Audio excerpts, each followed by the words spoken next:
Hey everyone, I'm Drew, I use he, him, his pronouns, and welcome back to Sex Ed Queries, Oops, All Trans. I love that name, I came up with that name. It's the show called Sex Ed Queries, where we learn queer inclusive sex ed. Yeah. So, I am Drew, and as part of our cycle on communication, I am doing a video on disclosure. Unfortunately, it's not the super cool Netflix documentary, but we're gonna watch that at some point together.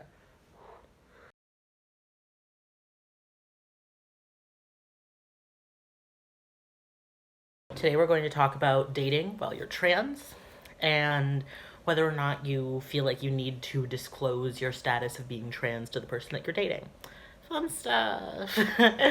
I wish that I had a specific answer for you, but I really don't. In fact, I don't have a super concrete video for you today.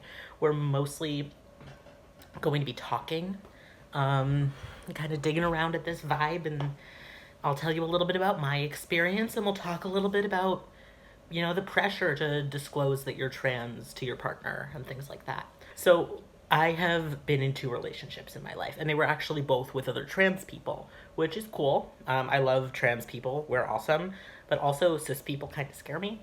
I mean, there's the whole thing about, you might get murdered, but also it's nice to just be with people who get it. Like, I don't have to explain myself to them, I don't have to explain my process to them, I can just be me. I have a nice fat slice of butter cake right here with some strawberry jam. We are doing tea time. I told you this is not a formal video. In high school, I was pretty publicly trans. There weren't a lot of trans kids at my high school. I was one of the first people to really come out and transition. That was scary. Real scary. But it also meant that being trans became this big part of my identity, and I got really used to being the trans person in school, to the point where when I got to college, I was so used to being recognized as trans that I just didn't think to hide it. I thought about going stealth, but really, I figured that people had clocked me the second that they met me. So as soon as I made a joke about being trans or like having a vagina to somebody, they were like, what? And I was not prepared for that at all. I'm at this point in my life where I'm really curious about whether or not I can develop a kind of personality or identity outside of being trans, or if it's always going to be inextricable from me. And that's fine. Like, I love being trans. I love who I am. And I don't want to take that part of myself away, but I'm also curious about who I would be if I wasn't so preoccupied with it. It's a whole thing. And I'm not saying that being trans means that I'm miserable or anything. It's just that it's a whole other element that I'm dealing with. I've done it both ways since I've been on the apps so far. I had a grinder hookup. That's a whole thing. Mom, I hope you decided to not watch this video. I had a nice grinder hookup, long story short, and I did tell that person in advance because I was not looking to get murdered. Unfortunately, that's something that a lot of trans people have to deal with, is the fear that somebody's going to respond violently to us not disclosing that we're trans. There's actually something called the trans panic defense. It is a legal defense where someone who murdered a trans person can plead insanity because when they found out that that person was trans, they went into this crazy rage and killed them, didn't have control of their actions because they were so shocked and horrified by the fact that that person was trans. Yikes.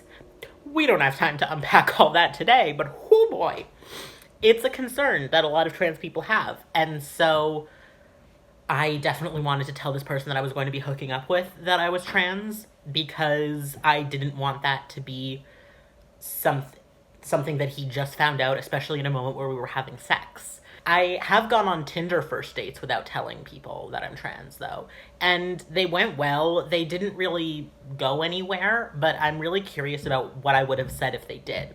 And that's something that I'm going to be looking to in the future, is if I go out with someone again who doesn't know that I'm trans, how many dates have to pass before we get into that, you know? Is that a 3rd date thing? Is that a 5th date thing? Is that something that just comes up casually in conversation because I can't avoid making an amazing trans joke? Because that, I have outed myself several times because I could not avoid making a trans joke. I wish I could tell you that I had an answer. I don't, but all that I can tell you in the meantime is to trust your gut, keep yourself safe, and stay true to who you are. You are not lying to anyone if you don't mention that you're trans. You are not being dishonest. You are not being deceitful. You are keeping yourself safe, either mentally, physically, any combination of those. And I commend you for that. If you want to tell them too, that's amazing. That's great. Whatever your situation is, and it can vary based on the person that you're dating. It can vary based on where you're living or what stage you are in your life. But do you. In the meantime, I love you all. I support you in all of your decisions. Anyways, my name is Drew. In the meantime, stay safe, stay sexy, and we'll see you in 2 weeks with our next Nuts and Bolts episode. Bye bye. I am going to eat my cake.